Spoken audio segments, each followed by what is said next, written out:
I'm Kelsey. And I'm Lindsay.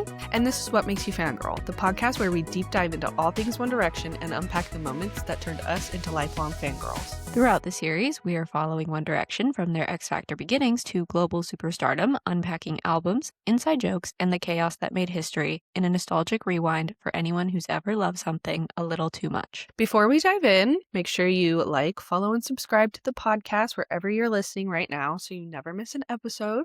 You can also find us on Instagram at What Makes You Fangirl and on TikTok at WMYF Podcast for clips, updates, and bonus content. Yes, indeed. Last episode, we reviewed the Midnight Memories album, the rock shift, the heavier sound, the live instrumentation, and the moment One Direction started stepping away from bubblegum pop and into something bigger and louder. Yeah, we did. And today, we're still in that era, but now it's 2014. The album's out. The sound has evolved, and they're officially taking it to stadiums. And this is the Where We Are tour year. It's Niall, Ellie Goulding, and Ed Sheeran drama. It's Hotel Lurking, Five Sauce opening, and Zouis getting high. Iconic times. So iconic. But before we get into the stadium tour and the 2014 chaos, let's kick things off with our favorite segment, What Makes You Fangirl, this week. As always, this is where we fangirl about our current obsessions, small or big. Think of it as a little warm-up before we dive back into One Direction's history. So, Lindsay, what's making you fangirl this week? Well, I feel like we have to talk about Niall this week because he finally just released his lead single for his fourth album, which is also, he announced that. So, single called Dinner Party just came out. Album, also called Dinner Party, comes out June 5th, which is a great month. He also released a show in June, and I just love when he does June releases because my birthday's in your June, birthday. so it always feels like it's not on my birthday, but it's close enough that I'm like, ooh. We did get to see him on your birthday, though. Yeah, in what was that, 2024? At MSG. At MSG, Great he played on my birthday, and it was incredible. And so we're in the vinyl for the live album. Yes, we're in the cover because the live album was filmed at MSG, and the cover is a photo of him on stage, and you can see us in the corner. I love that for us. Thank God I'm tall, so you can pick me out of I know, I saw any you crowd. in your vest, and then I'm like, okay, I'm next to you, and I'm like, screaming, but it's great. That was an exciting moment. I don't know why I haven't bought that. I bought it, and I don't even, I don't use vinyls or collect them or play them or whatever, but I bought it because I was like, I'm on the cover, and it was my birthday. Obviously, I'm purchasing this. But anyway, that was a great time. Dinner Party is the new single, just came out a couple days ago. What are your thoughts on it? I love it. I've been listening to it on repeat. Every time I am in the car, it goes on repeat. When I was getting ready this morning, on repeat. It's very fun. I don't know that it's my favorite song of his, but yeah, it's definitely super fun. I love it. He's such a lover boy. He's literally such a lover boy. I can't get over it. And especially because this era, he's always been, for someone in the public eye, he's always been relatively private about that part of his life. And how long have they been dating? 5 years. We knew he was in a relationship, but he didn't talk about it that much. Yeah, and she's private on social media. And she's private because she's also not famous, which I think is great for him. Yeah. So yeah, I feel like now though, this whole, obviously the show was also about her, but now it's this album is legitimately 100% for her. There is a bonus track called Mia, named after her. I feel like he had to come to grips with the fact that he'd have to talk about it publicly because that's what this is about. No, literally, you've got to speak about it. Yeah. But yeah, it's so cute because he's just talking about Dinner Party is based on the dinner party where they met. Yep. And it's just so cute. And the first line about the game with the cereal boxes, I've been peeing my pants at all the pictures of or the videos of people playing that game and trying to picture him doing that. Yeah. Also with his knees. As a fellow bad knee haver, I couldn't imagine doing it. Can you try and play that game for I want to know what you attempting that. I'll try it, record it. We could put it. It's isn't that a British game? I feel like I've never heard of it.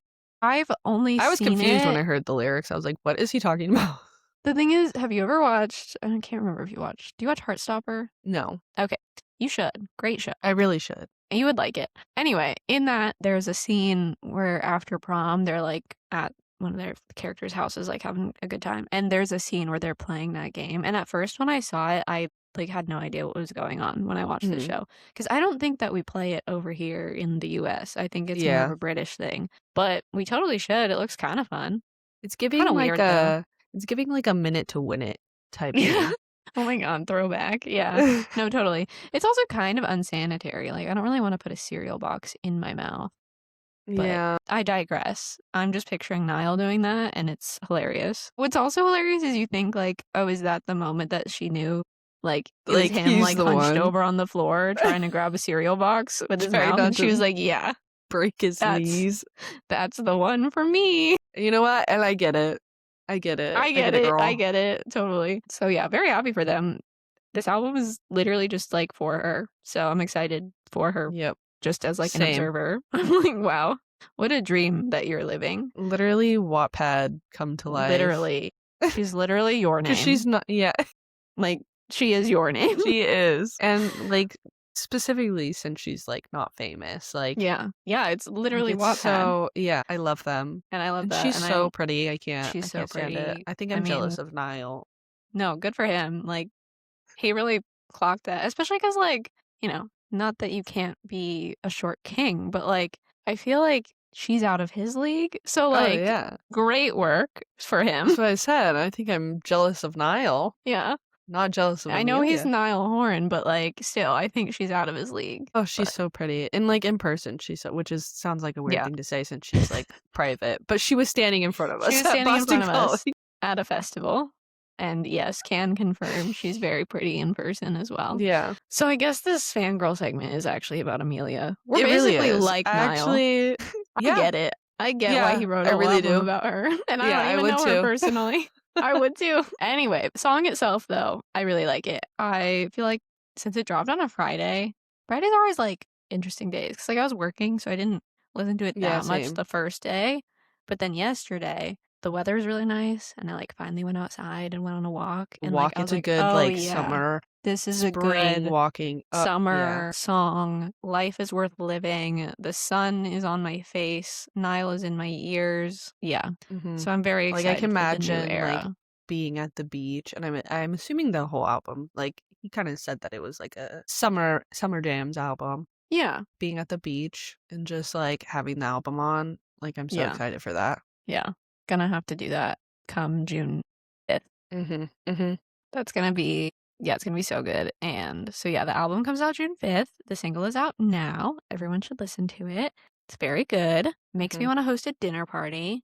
However, I live in a studio, nor do I know that many people, so I won't be doing that. But Same, I was like, I don't know enough people to host a dinner party. But that's, like, the vibe. Like, it makes you want to do that because you're like, wow, this is fun. So, yeah, it'll be a really good album. He's totally going to announce a tour soon, which we were discussing before recording this, and we're a little bit nervous because scared. My bank account's a little bit drained after the Harry thing. And Louis this year, and Zayn is touring, although I don't have tickets to Zayn. I would like to, but he's not coming to New York City because he's weird for some reason. Yeah, he's like that was a choice. He's playing, like, I think he's playing in upstate New York, but that's, like, far away from the city. Yeah, like, I'm not going to upstate New York, and it's weird choice, but whatever. You do you, King. Yeah, they're all touring this year. They're all touring. That stresses me out. Though I think Niall's gonna have a fall. I feel like his could be fall tour as well. Yeah, to even, like, next year, like, maybe. Yeah. But I feel like it would start of this year. Yeah. I saw something about him saying you could come to my shows at the end of the year. I don't know. I saw it on Twitter. It just depends on if he's doing, like if he does North America first, does he do Europe first? Yeah. Like, because then that might change when he comes here. Very true. Because I feel like he would wait until Harry's done with his How fun would it be, MSG though, if Niall did was, it. like, interspersed between. But I would be really upset if it was, like, between Not the weekend that dates you're here. I'm not gonna, that I'm gonna be there. I think I would be very upset. Yeah. But that would be, that actually happened in 2017. I saw Harry and I saw Niall. Oh, yeah, they were, like, right next in to LA. each other. Like, yeah, Niall was at the Palladium and Harry was at the Greek Theater the night after. That was crazy. And I literally, so I'm not to dox myself, but I'm, like, an hour and a half, 2 hours away from LA, depending on traffic. So I drove there like for Niall's show, camped because it was GA, Yeah. camped all day, and then drove home. Oh my And God, you didn't then stay? no, and then drove back because I went with my cousin who was still in high school at this point. I was already grad. She's 2 years younger than me. Yeah. But so she had to go for half a day of school the Oh next my day after God. Niall because her mom was like, you have to go at least I would have half said, a day. no, you're skipping school. We're gonna Yeah. either Well, get a she hotel skipped or for literally Niall. just like sleep in the car or something. Like, Yeah. No, she skipped school for Niall, but her mom was like, no, you got to at least go a little bit because we had seats for Harry, so it wasn't like yeah, we had to be there early or anything. But yeah, that was still, crazy. it's a long drive. But Yeah. Harry this year, he's playing only Wednesdays, Fridays, and Saturdays. So the Yep. other nights of the week are open if Niall wants to So yeah, book anything. At least relatively open. maybe. I don't know when like the sports schedule comes out and everything, Our but shows are on the I digress. Friday and Saturday. Yes, I believe. So We usually Niall do can it play on the Wednesday. Thursday or a Sunday. Yeah. Yeah. Time will tell. Time will tell. Trust. Tour announcement TBD. I feel like it's coming soon though. So everyone stay on your toes because what's wild is we used to pay less for one ticket to see all of them. And now I got to pay for four Not to separate mention, tickets. those tickets were very cheap Yeah. in I mean, at comparison. the time, they didn't seem like at the time, I think Yeah. I still spent like $500 to be like on the floor, but like on the floor in a stadium close to One Direction, like, yeah. Yeah, that was what a But time now I spend $500 for. I mean, still, I guess the Well, I floor, guess but we are on the floor, but yeah.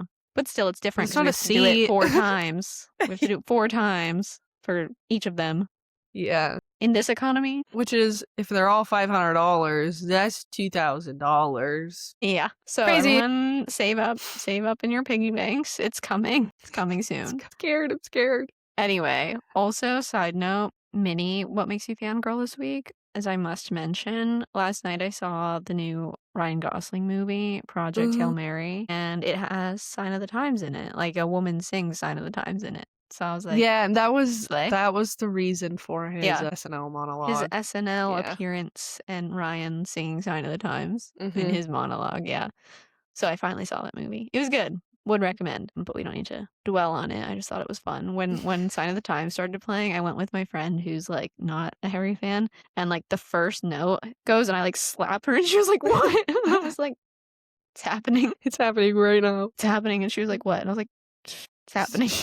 Anyway, Okay, everyone stream Dinner Yes. Party by Niall Horan. Do it. And Do it save right your money now. for his tour because it's coming. But we will move on from the present to kick it back to the past once more. Heck yeah. Okay, so before we get to the stadium tour, because trust me, we will, we have to talk about one very specific moment in 2013/early 2014 when Niall Horan, of all people, became involved in celebrity drama, which felt shocking at the time because compared to the other boys, Niall was kind of like squeaky clean. And he's still like, he's so drama free. Yeah. So it was very Whenever he shocking. has drama, it's always like so stupid. It's not Yeah. like real drama. It's mostly because other people want him to have drama. He's so Yeah. dramaless, people desire it. And it's like, no, there's They really create nothing. drama. They create it out of nothing.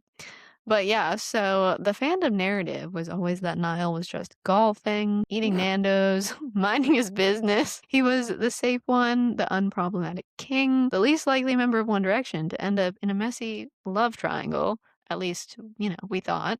In August of 2013, Ellie Goulding and Niall were spotted at V Festival in England. And not just casually spotted, fans allegedly saw them hanging out backstage, talking closely, and leaving together, which immediately sent the internet into detective mode. Yes, because at this point, One Direction dating rumors were basically a competitive sport. Photos started circulating, tabloids would pick it up, and suddenly everyone's asking if Niall and Ellie are a thing. And neither of them really confirmed anything, which of course made fans more convinced that something was happening. But the plot thickens, because around the same time, Ellie Goulding was also seen holding hands with Ed Sheeran at the MTV VMAs, which immediately created timeline confusion. And the internet was wondering who was dating who. Yep. And remember, this was still peak Tumblr era. People were Mhm. building full investigative timelines with screenshots, airport sightings, festival schedules, full FBI level fandom research. Yeah, and the VMAs were an interesting event to study because while Ellie was spotted with Ed, she was also seen hanging around the One Direction boys. Reports started suggesting that Ellie and Ed had been romantically involved and that things maybe overlapped with her rumored situation with Niall, but nothing was ever officially confirmed. Important to insert here is that when Midnight Memories was released in November 2013, there was no Ed Sheeran collaboration on it. This is somewhat suspicious because their first two albums had contained songs written by him, and historically, they had been known to be good friends. Then in 2014, Ed Sheeran releases the song Don't, a Bob. passionate bop describing a relationship in which the girl cheats on Ed with another guy, and Ed confirmed in an interview that it was based on true events. It references the girl being in the same business as him, and as Ellie was the only musician he had publicly dated at the time, fans immediately decided that's who it was about. And then the question became, so who did she cheat with? And while the lyrics referenced that Ed and the woman were staying on the same hotel floor, which meant they were likely at the same event, and that the other man was also there. Tea. Adding fuel to the fire, a newspaper claimed that Ed confirmed the other guy was someone in One Direction. At the time, 3 of the boys were in serious relationships, leaving the only options to be Harry or Niall. And Harry and Ed Sheeran were famously good friends, but since he was the one who was always involved in romantic rumors, people assumed it was him. Yep. Which led Ed's team to go back to the newspaper and force them to print a retraction. But in an interview with Howard Stern, he was asked about the situation again and said he had never confirmed it was a 1D boy. But Howard Stern doubled down and said, so it wasn't the guy from One Direction. And Ed said, no, well, it depends which one you're talking about. So conclusions were drawn that it was, in fact, Niall. And listen, Ed got over it. Niall never mentioned it. We've all moved on. I'm glad it happened though, because the song is a banger. But anyways, what makes this era interesting is that it showed how big One Direction had become, because now their personal lives weren't just teen magazine gossip, they were intersecting with the broader pop industry. But while the internet was busy solving the alleged love triangle, One Direction was about to start the biggest tour of their entire career because in April 2014, they launched the Where We Are Stadium tour, and everything changed. It sure did. Shout out to my t-shirt. I'm wearing my Where We Are shirt. I know I should have worn mine today. It's like, oh my god, you can't see it. It's like starting to fade. I can't wear it as much anymore because I need to Sad. preserve it, but we have it on today. The Where We Are tour officially kicked off in Colombia. It ran from April 25th to October 5th of 2014. There were a total of 69 stadium shows. They played Wembley, they played Croke Park, they played the Rose Bowl. I went to that show, or one of those shows. Iconic stadiums with insane capacity levels. Yes, and this means they were reaching more fans than ever before. Over 3.4 million people attended this tour, an average attendance of nearly 50,000 people per night, and some cities hit well over 80,000 people per night. Plus, for some cities, it wasn't even just one night, they sold out multiple nights at the stadiums.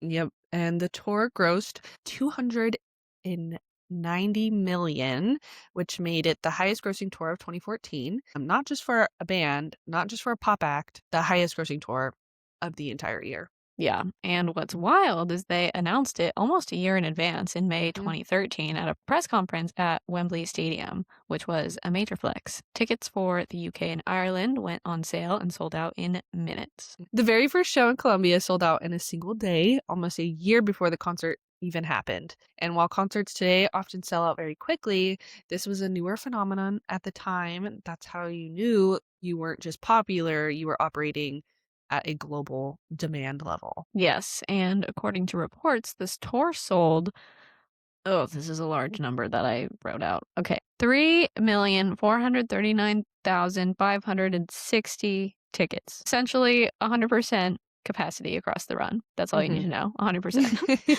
So they didn't just tour stadiums, they sold every single seat, which is rare at that scale, at least at the time. And this is also when 5 Seconds of Summer joined their tour as an opening act for Europe and North America. They were also openers on part of the Take Me Home tour, which had created an entire fandom pipeline. You didn't just leave with One Direction merch, you left with a new band obsession, and now they were back for more. Their debut album actually dropped during this era, so they were opening stadiums while simultaneously becoming their own headliners. Depending on the city, you might have gotten McBusted, Jamie Scott, or major regional acts during the South American leg like El Freaky, Abraham Mateo, Sonus, and P9. Yeah, but Five Sauce was the main opener, and literally what an iconic team up. Additionally, they donated £50 from every UK and Ireland ticket to Stand Up to Cancer, raising over £600,000, which is kind of easy to forget because the scale was so massive, but that is a really huge impact. For sure. Not only were they slaying, but they were also doing good. Now that we've talked numbers, let's talk vibes. First, we have to note that this tour, unlike the two preceding it, was not named after an album. It was actually named after a song that was cut from the album, Where We Are. Unreleased song, Where We Are. This song is really good, actually. Okay. I'm lolling at that photo that they used. I know.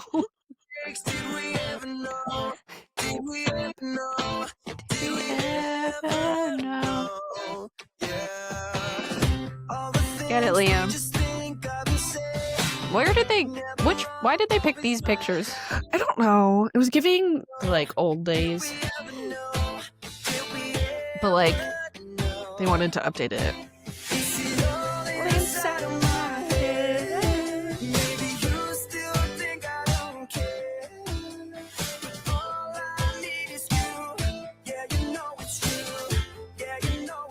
Here we go.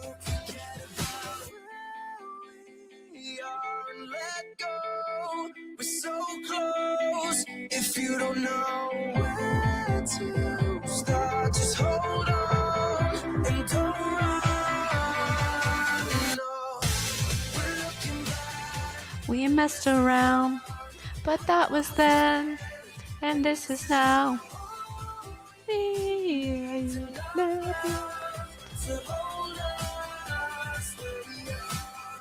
Oh yeah.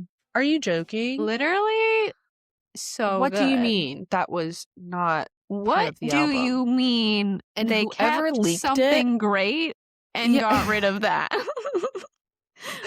Oh, yeah. Well, I'm sorry.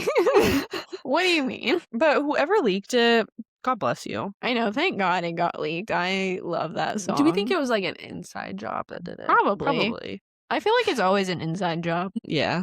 Who knows? But I'm glad that it's out here because I like that song. It's a it was bop. great. Very good. Yeah, like cutting something great or cutting Where We Are but not something great was certainly a choice.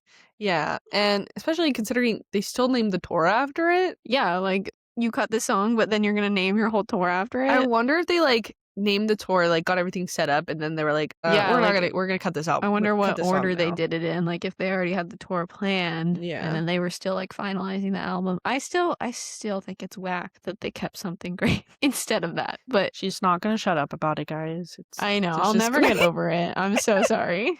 Anyway, on to the set list. It was stacked with Midnight Memories energy. They opened with Midnight Memories, closed with Best Song Ever. You had Story of My Life, You and I, Little Things, Diana, What Makes You Beautiful, obviously made it back in. And they, threw in a few covers here and there. Since it was in a stadium, there were fireworks, giant screens, long catwalks. The scale was actually insane. 50,000 people screaming lyrics back at 5 20-year-olds. Like, it's crazy to think about that.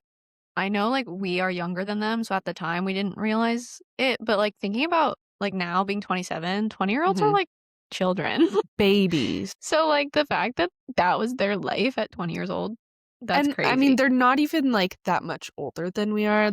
Yeah. I mean, Harry's, like, 4 years older than us. So, like, we were really babies, but they were still kids. Yeah. Like, but it's like, to us, they seemed like grown up at the time. Because they were but older, looking back, it's like, wait, no, we were all just like babies. Children. crazy. But yeah, this was peak tour chaos with inflatable props, water fights, and more. But it was also where you start seeing more visible exhaustion. Mhm. Zayn disengaging more noticeably. Yep. And when something feels that massive, that loud, that high stakes, you almost have to document it. Yes, the magic had to be captured on screen. They filmed the Milan shows at San Siro in June, which Hmm. became the One Direction Where We Are tour, the concert film. The movie also got a theatrical release, which was not common for just like a concert film, Hmm. because at least with their former movie, This Is Us, that was a full like documentary, not just a Yeah. concert. This one was just a concert. So having a theatrical release was showing the insane scale that they Oh, had yeah. by this time. Yep. And special shout out to the iconic fan project during Right Now. The entire stadium crowd spelling out "We Are 1D Family" in giant letters for them. Yeah, it's so cute. One of my It favorite is. moments is seeing their reactions to that, Yeah. which I think we talked about in the last episode, but we have to like Hmm. keep talking about it because it was It was so so cute. Like, I'm they were pretty sure so they happy. didn't know that that was Yeah. happening. Like, Yeah. obviously, as we said, it wasn't just fans doing it. Like, the stadium organized that and they did it for purposes of the movie. Hmm. However, still incredible. And also, because they didn't know about it, their like genuine reactions are so cute. And Hmm. it's just one of the reasons why I love that song, to be Yep. honest, because it reminds me of Such that a great moment. song too. Yeah. Yeah, obviously. And this was the last full tour with Zayn, unfortunately. So when you look back, this really does feel like the peak. Yeah, each era was truly insane, but looking back, the Where We Are tour era was really a career high for them in Hmm. terms of scale and cultural impact. So, personal anecdotes. Did you go to this tour? I sure did. I went to the one of I think they had 3 shows at the Rose Bowl. I went to one of them, and it was Slay. Niall's birthday, and I chose it specifically As because it you was yeah. should. Yeah, that was peak life, and there was, like, a fan project where everyone wore green Oh my god. Did you to the wear show. green? I did, in fact, wear green, Good. yes. Good. I had these, like, green shorts on. It was a choice, but yeah, I did. I went to the show with my mom. She was a trooper, man. We got there early so that we could go and sit where they, like, bring the boys into the, Yeah. like, the entrance where they all come in at. Yeah. We were there for, like, 2 hours. I got so sunburnt. Then Five Sauce, like, came through, and then when everyone realized, like, there were people that weren't, like, standing there, and they realized, like, Five Sauce had come through, and then, like, One Mhm. Direction would be coming through next, like, there was so many more people, and at this point in time, I struggled with, like, a panic disorder, so I started panicking, and my mom made me leave. She didn't make me go far. She was like, "You can She's stand just off like, to the you gotta side." step out of this Yeah. She was chaos. being a Yeah. good mom, she was taking care of me. So I did see Slay. them, but I wasn't front row like I was for But Five they Sauce were coming like in in. a vehicle, right? So Yeah, like they were in cars, so you really couldn't you see really like them. probably couldn't And it see was them at all. probably maybe it wasn't even them, they were just, like, Yeah, just like cars, and everyone was black like, "That's cars. them." That's them. Oh my god, they must be in I there. know for a fact, like, Five Sauce was, because I Yeah. think it was Michael that, like, rolled his window down and waved, Yeah. Slay. which was exciting for me because I was a Michael girl. I was an Ashton girl back in the Ugh, day. love that. I was also so excited that Five Sauce was opening again. Like, I I know. remember when it got announced that they were opening again, I literally was screaming. Well, I also feel like for Take Me Home, like I knew who they were and I Yeah, was starting to become a fan, but I wasn't but it wasn't as big of a exciting. fan. Yeah. And then after Take Me Home, I became a big fan. So then when they Yeah. joined this tour, I was like, oh yeah. But yeah, it was, yeah, that was insane. Peak moment of my life getting to, like, see Five Sauce in One Direction not only once, but I know. The fact twice. that we have seen that twice, we are truly in a special Yeah. sector of the blessed that Yeah. live on this earth. And I'm And so I'm sorry to those who didn't get to experience it. yeah, But also I'm because not that sorry was because yeah. it was the best thing ever. Yeah, best nights of my life, I could probably say without a doubt, and I didn't even realize it for the first time. But it was a really great time. I was in the nosebleeds, but it was still a good time. And this was also, for anyone who doesn't know, I'm a photographer. This A was good one. also the first time I took a photo that, like, I was actually really proud of, even being super far. Like, but I'll post, or I'll put some of the photos here. But it's a photo of Louis that, like, really was like the turning point of, like, hey, I actually really like to do this, and I really love it, and I want to continue doing it. And then it was just from that moment that I was like, yeah, this is what I would like to do with my life. And so I did. And I actually this is for like in the future of this point, I was actually able to receive a photo pass for one of Louis' shows on his last tour, and that was for a full circle moment for me. So Hell yeah, it was. and it all brings it back to Where We Are tour. So One Direction is really like they helped you discover. I mean, you already liked photography, but they like really helped you discover that that's what you really liked and wanted to do. One Direction is the reason I do what I do. Like they really changed everyone's lives, and it's really particularly it's like ours, but yeah. it sounds crazy to say it. It sounds And it like sounds so cheesy, but ridiculous. Yeah, but it genuinely like this show. genuinely, without One Direction, I would be a very different person. Like, Yeah. they are the reason that I do what I do. I live where I live. I have the friends that I have. Like, it's actually crazy. I mean, this podcast would not exist without them, for one. I mean, yeah, like you and I wouldn't be friends. But we would not know each other at all. So, anyway, love them. Yes. Loved Where We Are tour. I also did go as well. However, this was this the first concert I traveled for? It might have been. This might have been where traveling for concerts began for me, because this is the tour where they were like, hey, Colorado's stupid. Let's not go there anymore. So yeah, my habit of traveling for concerts began because, I wasn't going to miss it. My best friend and I went to New Orleans show. Shout out Lauren. It was her 17th birthday, like the day of our show. And so we turned it into like a little trip for us and our families, which was really fun. We got to experience, New Orleans for the first time, as well as like participate in fan culture, because this was the first time like an entire trip was dedicated to One Direction. Obviously, in my future, many of those would lie, but at this time, it was the first one that I had like a full trip dedicated to like this concert. So we were those people. Sorry to admit, we went to their hotel. We stood outside. There were other girlies there. We didn't see One Direction, but I did see Ashton from Five Sauce, and I was an Ashton girly, and he got back from the hotel like really late at night. And that was crazy because he walked like right in front of us into the back door. And I think I have a picture of like his bicep like really close to me, because I didn't process it enough to like be ready for this moment, but I do think I have a photo of his bicep. I wonder if I can find it. Anyway, it was magical. It was very exciting. We had floor seats along the catwalk, so it was the first time that I was like up close to One Direction, and it was like really, really magical. And obviously with Five Sauce as openers, like we were saying before, like if I'm having a bad day, I just need to think about like that I got to see that. That twice, and I'm like, wow, my life's great. Literally.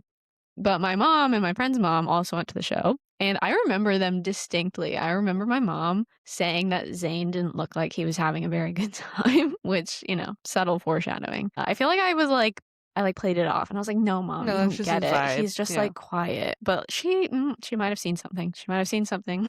Well, we were in denial. We didn't want to. I was in denial for a very long time. I could say that I think my mom probably thought the same about Zayn as well. Like, yes, it was like a mixture of like it was his vibe, but at the same time, like, I don't know, there was something where my mom was like, yeah, I think my mom literally said he's not gonna like last very long. And I was like, but I was in denial, so I didn't agree with her. But yeah, my dad was also on this trip. He did not go to the show, but he did pick us up after. He was drunk.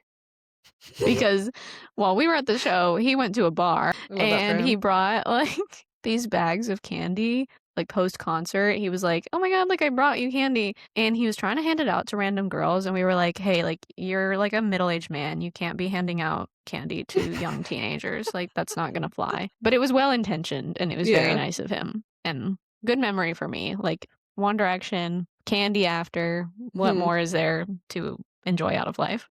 What a great time. So good.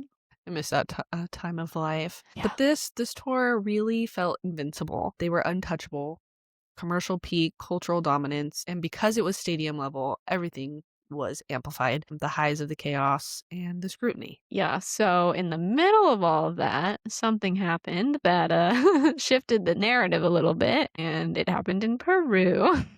It sure did. In May of 2014, while One Direction was in South America on the Where We Are tour, a video leaked online showing Zayn and Louis smoking marijuana in the back of a car. Yeah. And the footage was reportedly recorded in April of 2014 in Peru, but it didn't go public until May when the Daily Mail posted it online. Once it was out, it spread very fast. It's filmed casually, very tour bus after party energy. They're laughing, filming each other, messing around. It wasn't polished, it wasn't staged. It clearly was not meant for public release. Yeah, so in the video, Louis is actually the one filming in the back of a car, and you can see Zayn holding and appearing to smoke what looks like a rolled cigarette. Louis Mhm. opens the clip saying, "Joint lit, happy days." And at another point, Zayn jokes that the footage is, quote, very controversial, and they laugh about it. And Louis even makes a comment about the police outside, playing into the idea that what they're doing is illegal. He even refers to it as a smoke screen, which is low key hilarious because there was smoke. They're funny. They were so funny. And Louis talks about how weed is part of Zayn's routine, saying that's just Zayn warming up there before the show. One very, very important factor to Zayn's warm up, of course, is Mary Jane herself. He's fully doing a bit. It's sarcastic, it's chaotic, best friend energy. This is also where the infamous chicken and chili meme originated. Chicken and They chili. were in Peru that day, but the next 2 days they had off before heading to Chile. In the conversation happening in the video, there's talk about security making sure their chicken situation was sorted for Chile. Chicken was interpreted by fans as code for drugs. People often misquote it as chicken and chili, like the food, but Yeah. it's chicken in Chile, as in the country, basically meaning like supplies on deck. Chicken and chili. I feel like we shouldn't play the video. We won't, but maybe we'll insert a screenshot. But Yeah. anyway, What's still murky is how the video even got out. This was peak celebrity iCloud hacking era. Some fans speculated it was stolen, others went full conspiracy theory and wondered if it was leaked intentionally by Louis, since he was the narrator, to shift their image or push against contracts. None of that is confirmed. What we do know is that it seems like it was never meant to be public. yeah. And context matters. In 2014, recreational marijuana was not legal in the UK. In Peru, possession of small amounts for personal use was technically decriminalized, but public consumption was still illegal. And culturally, we were fully normalizing the celebrity cannabis discourse, so it still felt transgressive, especially for a boy band that was marketed to 12 to 18-year-olds. Yeah, so regardless of what they were smoking or where exactly it happened, the optics were complicated, especially for a band with massive teenage fans and global brand partnerships. Yes. So, how did people react is the real question. International tabloids immediately framed it as a scandal. The tone wasn't young men unwind on tour, it was like boy band gone rogue. And it was frustrating timing because fans were actively trying to trend positive things, like Niall's recent charity work, where he organized a celebrity soccer game and raised over £300,000. But the headlines were dominated by the weed discourse. Yeah.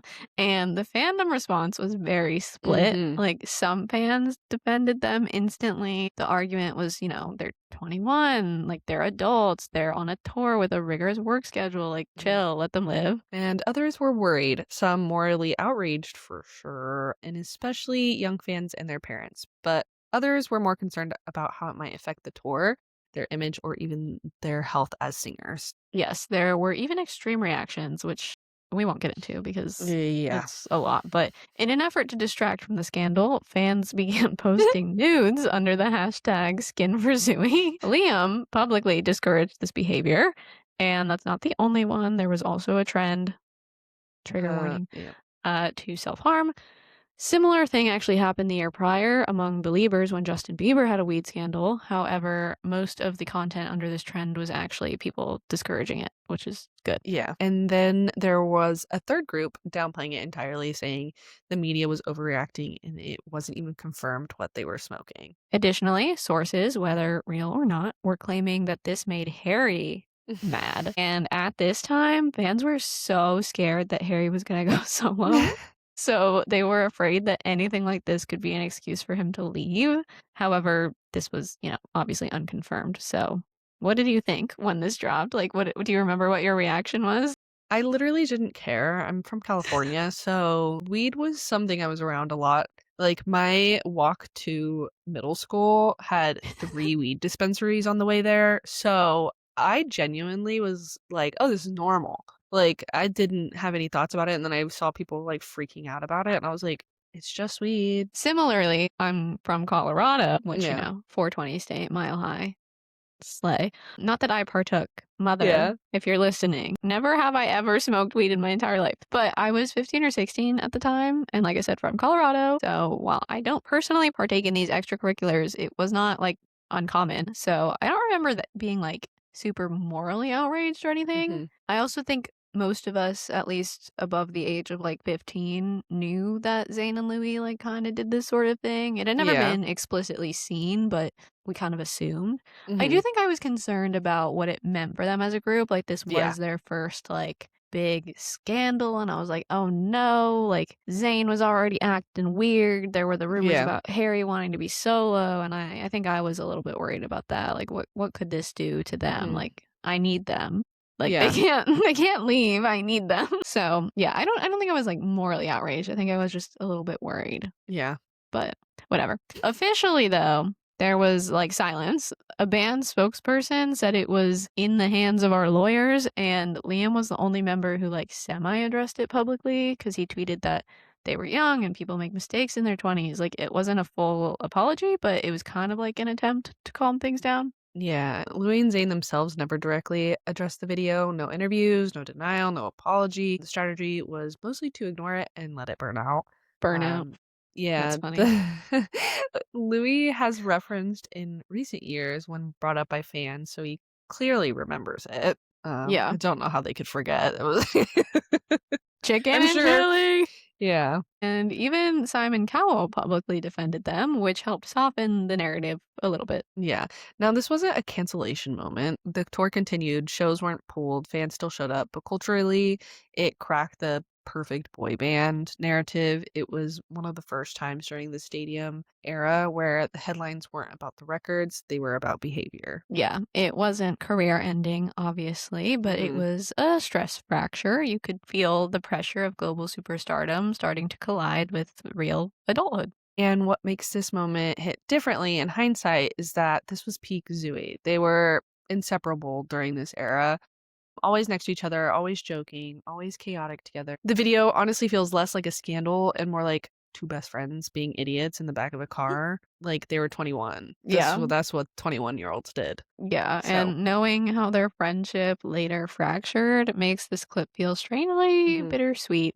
At the time, it was drama, but now it feels like archival footage of a bond we didn't realize we were watching in real time. The Zooey breakup hit even harder when you saw how close they once were. However, in the present, we have seen that they are rekindling their relationship, but more of that in future episodes. Yes. So to sum up, two 21-year-olds joking around and smoking weed in a car doesn't sound shocking now, like at all.